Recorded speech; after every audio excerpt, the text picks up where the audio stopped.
You know, sometimes a single post-game press conference can peel back the curtain on a team's entire reality. Yeah, what's said at that podium right in the heat of the moment, well, it can tell you so much more than the final score ever could. So let's dive into this and see what one really fiery presser tells us about what's actually going on with the Los Angeles Lakers. And here it is, our starting point. After a really tough home loss, the new Lakers head coach, JJ Redick, he steps up to the mic, and he does not hold back. He takes aim squarely at the officiating, basically saying his team's frustration with a bunch of uncalled fouls was a huge reason they lost. So right away, the stage is set for that classic sports story, the team versus the refs. But come on, is it ever really that simple? Was this just a clear-cut case of bad calls totally derailing a team? Or is there a much deeper, more complicated story hiding just under the surface of those comments? That's the big question we're going to unpack right now. Okay, so to really get the weight of what Redick was saying, we've got to go back to the game itself. We need to set the scene for this outburst and see exactly what kind of pressure cooker environment led to it. Look, this wasn't just a loss. This was a beatdown, a humbling 22-point blowout handed to them by the Detroit Pistons, and it happened on their own home court.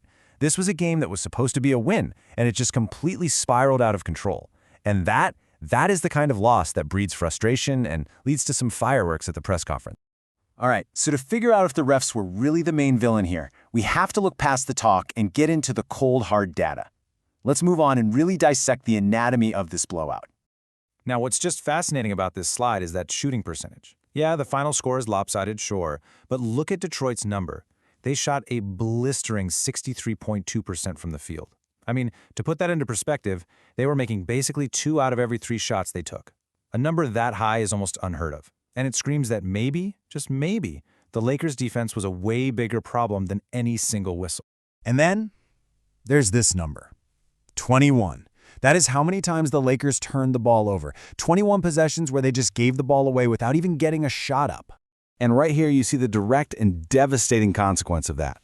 The Pistons took those 21 turnovers and immediately turned them into 30 points. That's a massive, self-inflicted wound. You just can't gift your opponent 30 points and expect to win. It's almost impossible to overcome, no matter how the game is officiated. But, to be fair, let's step into the Lakers' shoes for a minute and really look at their side of the argument. They clearly felt the game got way too physical, and they pointed to a few specific moments as proof that the officials had totally lost control. First up, you've got guard Marcus Smart taking a hard shot right to the face from the Pistons' Duncan Robinson. The play gets reviewed, but the refs decide against upgrading it to a flagrant foul. For the Lakers, this was strike 1, a clear sign from the officials that they were going to let a lot of stuff go. Not long after that, another really physical play, forward Jake LaRavia gets elbowed in the head by Jalen Duren. Now this time, the play was eventually upgraded to a flagrant foul, but only after the game was already over. That decision does absolutely nothing to change the flow of the game or that feeling of injustice on the court. In the Lakers' minds, that's strike 2. And the final straw? The Lakers' own superstar, Luka Dončić, gets hit with the technical foul after a pretty minor, awkward entanglement. So from their point of view, not only was the other team's aggressive play being ignored, but their own leader was getting penalized for way less. And Luka Dončić himself summed up the team's frustration perfectly after the game. He said, "You saw the refs let it go, so we should play physicality, for sure." He's basically saying the refs set this really inconsistent tone that allowed for super aggressive play, and they felt like they had no choice but to try and match it. And right here, this is where our story takes a major turn. Just when you think this is a simple tale about a team getting wronged by the refs, the plot thickens. It becomes pretty clear that this whole situation is about way more than just a few missed calls. Just look at this stark contrast. While his coach is at one podium publicly blaming the officials, the team's undisputed leader, LeBron James, is at another, and he completely shuts down that entire line of thinking. He says, "It's not my lane." I mean, you're getting 2 completely different messages from the 2 most powerful voices in the organization. What does that tell you about the team's unity? And this adds some really crucial context, because this isn't the first time Coach Redick has publicly called out a lack of something. After a loss just a week earlier, he was incredibly blunt about his own team's issues, saying, "We don't care enough right now." This kind of suggests that his complaints about the refs might be part of a larger, ongoing strategy to light a fire under his team and demand more accountability. Now, let's use the data to define the team's real problem. Their 20-11 record? It looks respectable on the surface, but when you actually dig into those losses, a really troubling pattern emerges.